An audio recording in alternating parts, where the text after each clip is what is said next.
To say that M. Night Shyamalan has a varying career is the understatement of the century. He made a psychological horror drama that was loved by both audiences and critics and was nominated for Academy Awards. It's now known as one of the best films of all time.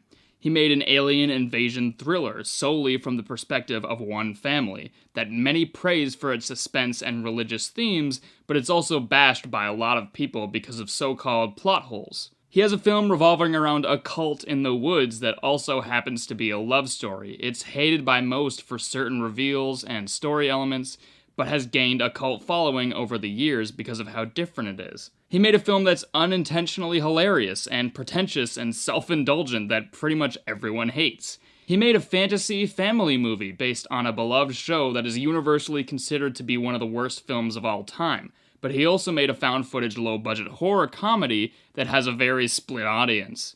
Amongst all those crazy movies, he also has a superhero trilogy, with all new characters and all new stories, with each installment of the trilogy being distinctly different genres. The first film, Unbreakable, is a slow-paced drama about David Dunn, whose family is falling apart while he experiences depression. He ends up in a train crash that kills everyone on the train except him, who emerges without a scratch.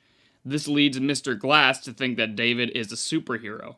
When this movie came out, the superhero boom hadn't occurred yet, leading people to be puzzled by this movie and disappointed because it wasn't like Shyamalan's previous film, The Sixth Sense. Many dismissed it as a bad movie, but it gained a cult following over the years, with people like Quentin Tarantino praising it as one of the best films of all time. The movie Split, which came out 17 years later, ended up being a secret sequel to Unbreakable, disguised as a horror thriller. It's about all different characters but takes place in the same universe, with people mostly really liking that movie. And then there's Glass, a psychological thriller that combines the characters of Unbreakable and Split together to make Shyamalan's weird original version of the Avengers. This disappointed a lot of people because of its ballsy, risky ending. In my opinion, I think this trilogy is one of the best trilogies ever made. Shyamalan has crafted something brilliant and unique in every feasible way, and I want to talk about it. Spoiler warning. Unbreakable, in my opinion, is in the top 10 movies of all time. This is a heart-wrenching story about a depressed man who finds his purpose in life, but it's told with superhero themes. The idea that superheroes could possibly exist in our current world is crazy and couldn't be true. Unbreakable plays with that, the fact that it's just so unfeasible that superheroes could exist in this real world that we currently live in. It's a movie asking the question if superheroes have been under our noses the entire time. Mr. Glass presents David with evidence that he could be a superhero, and David instantly dismisses it as insane, like anyone would. It's really sad because he's trying so hard to be more happy, and he thinks Mr. Glass could help him, but instead it gives him this crazy, ridiculous proposition. David has a strained relationship with his wife and son, and he doesn't want them to think that he's something more than he is. Elijah gets most of the recognition for this movie, I feel like. He's most people's favorite character, and he's fantastic, don't get me wrong, but this is David's movie. This is all David's story. And I think Bruce Willis gives off one of the most emotionally devastating performances I've ever seen in a movie, and it's easily his best performance he's ever done. You can see a world of hurt under this subtle performance, and it's something I can't even explain how good it is. He deserved the Best Actor Oscar for this movie, easily. One of the most devastating moments is towards the beginning when David survives the plane crash and reunites with his wife and son.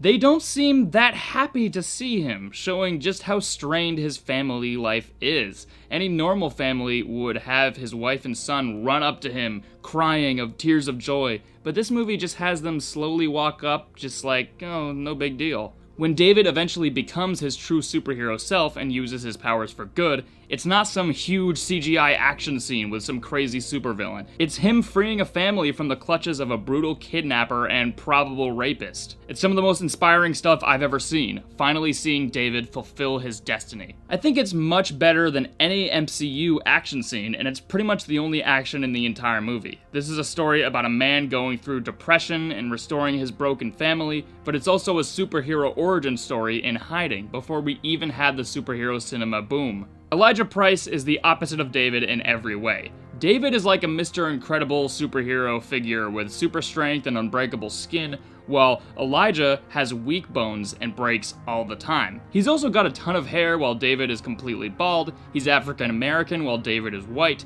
and he's also pretty extroverted while David is introverted. They're exact opposites because Elijah is ultimately the villain, which ends up being the twist of the movie. This is my favorite role from Samuel L. Jackson as well. He's super sympathetic because he's had a terrible life, and he helps David find out who he is and rekindle with his family.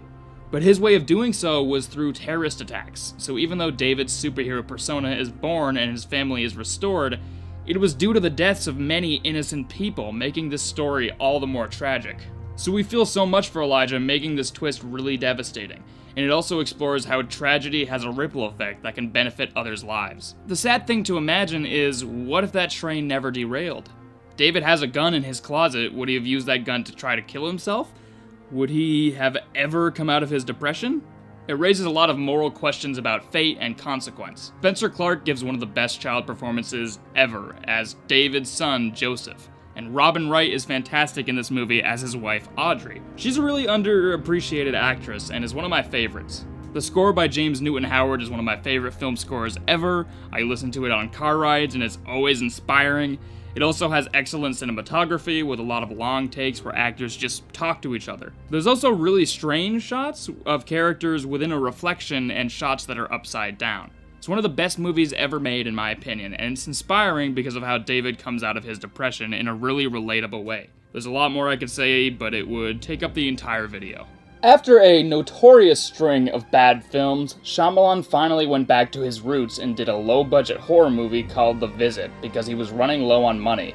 That got polarizing reviews from critics and audiences, but he got enough money to make more films. It was like he was starting over. His career had basically ended, and now he's reinventing himself as a totally new filmmaker. He was able to make the movie Split, which at first seemed like an original horror thriller, and it is that, but it also turned out to be a secret sequel to Unbreakable. I think the whole fact that it's a sequel to Unbreakable is the second best twist Shyamalan has ever done, and that's saying a lot because he's famous for his twists. It's not just a random scene in the movie where it's like, hey, remember the movie Unbreakable? That was good, right? Originally, when I and many others watched this movie in the theater, I was really weirded out when Kevin becomes the Beast. At first, it really didn't work for me.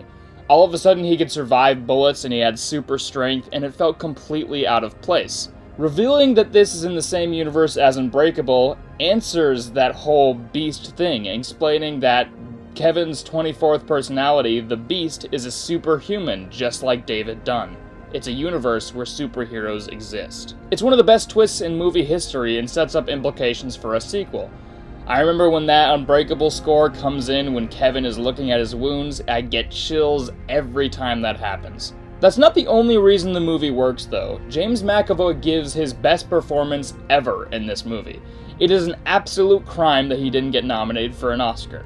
I mean, not only does he have to play a bunch of different characters in one film, there's also several scenes where he's playing the personality Dennis, but Dennis is pretending to be a different personality, Barry, so he has to play one of his characters pretending to be another one of his characters at the same time. I mean, the acting layers in these scenes where he's pretending to be Barry, it's nuts! One of my favorite scenes in the movie is when Kevin, the original host of these personalities, finally comes to light. You see the emotional weight and turmoil he's experienced his whole life crashing down on him, and before he's able to get much of a word in, a bunch of different personalities take the light in rapid succession, with McAvoy switching from role to role to role in one scene. He is a master actor who should get more work. Anya Taylor-Joy is also fantastic. She's a great young actress. She's great in The Witch as well, playing the lead character named Casey. She's kind of a mystery at first. She's extremely shy and kind of weird compared to other popular girls that she's hanging out with. And when she's getting kidnapped, she seems as though she's experienced all these things before. We find out that all of this is because she was sexually abused by her uncle, and he got full custody over her after her father died, making the abuse even worse. So she's experienced and really smart, much smarter than the other popular girls who are kidnapped. Two people who have probably lived spoiled, pampered lives with tons of friends surrounding them at all times. Just one of the many details of this is when Dennis is about to take one of the girls out of the room and Casey tells her to pee on herself, like that's advice in case she's about to get raped. Kevin has been abused probably even worse than Casey has, but his philosophy is that he only hurts people who haven't suffered, those who aren't broken. This is why he spares Casey in the end, because he realizes she's been abused just like he has. I also like the detail where it's actually his mother who abused him instead of his father. That's an interesting change of pace that doesn't happen very often. Shyamalan's taking a philosophy that he himself believes in and giving it to the villain character. The broken are the more evolved. That quote in itself is a great message, but the way the Beast goes about fulfilling that message is obviously horrible, which is why he's the villain. The score to this movie is also great, by Wes Dillon Thornton replacing James Newton Howard. The cinematography is great, and Betty Buckley in this movie also does a really good job as Kevin's social worker. My main issue with the movie is that there are several scenes where Betty Buckley kind of spits out exposition, one of them being on a Skype call, and those scenes to me are mostly unnecessary. There's even more deleted scenes where there's a whole nother character added in that has more pointless exposition, and I'm glad that Shyamalan cut those scenes out. But there's still some scenes left where she's just, explaining the plot to us, and it doesn't feel like it fits. There's also some moments with clunky dialogue. Shyamalan has had a habit of that over the years. The reveal of David Dunn is really great, but the dialogue of the woman in the scene is really bad. This is like that crazy guy in the wheelchair that they put away 15 years ago. And they gave him a funny name, too. What was it? That should have gotten a rewrite, but the reveal is still great. The two other girls that are kidnapped with Casey are a bit too useless. I get that they're supposed to be not as smart or resourceful as Casey, but they almost feel too stupid and expendable at certain points in the movie. I still think Split is pretty great though. The twist at the end of the movie was so great that it made me want to make subtle connections between my own short films. Everything was pointing towards the next film in the trilogy knocking it out of the park. All three of these movies are kind of a what-if scenario. What if superheroes really existed in the world as we know it today? I think Glass explores that question the most out of any of these movies. It's Shyamalan's version of the Avengers and deconstructs typical superhero narratives, but in a dark, real-world way. And part of that is killing off David, Kevin, and Elijah at the end of the movie. All the main characters get killed, which everyone hated. But this trilogy isn't Marvel, where Iron Man can be brought back to life by Hulk screaming. This is the real world, and Shyamalan's saying that if superheroes were real, they would probably be discriminated against, like many people are in our world. We find out that there's a secret cult of people trying to erase superheroes from existence, which is why nobody knows about them. It's a movie about prejudice and suppressing those who are different from the norm, which can be linked to people of different sexualities, different races, or different genders. I think Shyamalan is trying to make a film about discrimination in his own weird way, and make a statement about our world as well as comic books. In the end of the movie, knowledge of superheroes spread, and the horrible cult is exposed. It also has parallels to how far systems like the government will go to conceal the truth. Everything that proceeds in this movie is in alignment to Elijah's plans, and instead of a big grand Marvel finale where David saves the day, the ending is a lot more complicated than that. It continues the question in Unbreakable about the ends justifying the means, but it also opens up the idea of legacy and how after people die, their legacy is carried on by others, like in One Flew Over the Cuckoo's Nest, which Shyamalan took inspiration from to make this movie. There's a lot of deep subtext in Glass. It's definitely the most complicated of the three movies, with the most characters and themes and story, and in some ways that can even be to the movie's detriment. I think the biggest problem with Glass is how David Dunn doesn't really have much of an arc. I get that this movie is centered around Elijah and Kevin, and that's fine. But if David is about to die and have a send-off at the end of this movie, he needed more emotional significance. There's great moments with him, but he's definitely on the sidelines in this movie. One thing that's revealed in this movie is that Audrey Dunn has passed away from cancer a few years prior, probably because Robin Wright was obliged to film House of Cards. This could have had a big emotional impact, and it could have been a big part of David's arc, but instead it's mentioned like twice and never brought up again. David needed more emotional significance in this movie, but he still has some really good stuff, specifically towards the beginning. There are scenes with him that I do enjoy, but it's just disappointing how sidelined he is. I think if the three characters weren't killed off at the end of Glass, though, the movie wouldn't have the same impact and would have just taken the safe route. It would have just been something that's not worthy of this trilogy. Most people seem to want to see the plot be all about David versus Kevin, where David beats him in a victorious battle and saves the day, but that's just not something that would fit with this trilogy.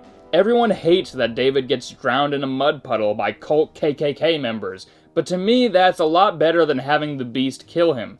That would have ruined the whole point of the movie. The way David goes out in this movie goes with the themes of the movie and is much more realistic and devastating, especially when Ellie Staple reveals the truth to him right before he's about to go. David as a character has similar powers to Captain America or Mr. Incredible, super strength. Personality-wise, he reminds me of someone like Batman or Daredevil, a silent hero in the shadows. Kevin is a supervillain, a villain with powers that can match the hero physically. Characters in comic books like this would be Venom or Bane or General Zod, because all those characters match the superheroes they're fighting physically. He's also a villain with multiple personalities, obviously, which is a common trope in superhero stories. Mr. Glass is a mastermind like the Joker. These are villains that don't usually go up against the hero physically, but they're a threat because everything they do is calculated and based on planning and brain power. This movie also kind of asks the question, can your superior intellect also count as a superpower? Glass is Elijah's movie. I don't know why anyone says otherwise, and we even find out that Kevin's dad died on the same train David Dunn was on, leading to Kevin being alone with his horrible mother, creating the Beast. So Elijah is responsible for everything that happens in the entire trilogy. Shyamalan himself has cameos in all three movies as the same character, like Stan Lee in all the Marvel movies. Split and Glass were made after the cinematic superhero boom, so Shyamalan was able to draw more parallels to that and actively deconstruct it. Anya Taylor-Joy's involvement in this movie is also something I found very moving. She's become more confident after getting her uncle in jail, and she forms a connection with Kevin because they both have gone through intense abuse. She also shows him affection, something he never receives, so it reverts him back to his original personality, Kevin. Ellie Staple is the big new character in this movie though, and I actually think she's pretty great. She's one of the leaders of the Prejudice cult, but you can also see that her character has empathy, so she actively tries to convince our main characters that they aren't special, in hopes that they might be able to live normal lives. When our three characters are killed, you know it's something she doesn't want to do, but she does it because in her own twisted mind, she feels like she has no other choice. She's a really good villain, and she gets better when you rewatch the movie after you've seen it once, knowing her true intentions. Similar to superheroes, many of the characters in this trilogy have corresponding colors. Just like Batman's color is black, David Dunn is always wearing or is associated with green. Elijah is purple and Kevin is yellow. Ellie Staple is pink, and even certain rooms in the mental ward are pink, implying that Ellie seemingly has control. In actuality though, Elijah has control the entire time. I think Glass is a criminally underrated movie. I understand not liking it very much, but a 37% on Rotten Tomatoes is really sad to me. By film critics doing that, we're telling Hollywood that we don't want original films. Like Glass or not, I think it's hard to argue that it doesn't look amazing, isn't well acted or directed, and isn't original. Some people have called this the worst Shyamalan film ever. Have you seen The Last Airbender or The Happening or After Earth? Glass is significantly better than those. As much as I like certain Marvel films, they become repetitive over time, and they all feel the same to me. There's rarely a time where a director steps in and adds a unique voice. That's why the first Guardians of the Galaxy and Thor Ragnarok are my favorite MCU films, because Taika Waititi and James Gunn were unique creative voices, and those films were a lot more exciting for that reason. The entire Unbreakable trilogy is unlike anything we've ever seen. Name another trilogy that is anything like this one. If I were to rank the Unbreakable films, I'd say my least favorite of the three is Glass. It's a really damn good movie, but David not having much significance to the story is just a glaring issue I can't overlook. I honestly think the rest of the movie is great. Split is my second favorite. It's got some issues, but it's a great movie in almost every aspect. And then there's Unbreakable, which is easily number 1 for me. It's in my top 10 favorite films of all time. I could watch it any day that I'm depressed and it would lift my spirits and make me feel like I can conquer the world. In terms of Shyamalan himself, I kinda love him as a director. He's made some serious stinkers, but he's also made some of the best movies of all time. I prefer Shyamalan over someone like J.J. Abrams or Jon Favreau, who both have made great stuff, but Shyamalan is constantly original and always tells the story he wants to tell. There's filmmakers that do a really good job of stepping into someone else's world, and some people are able to do it masterfully like Rian Johnson, but usually I prefer filmmakers who create their own original worlds. We need more filmmakers like M. Night Shyamalan.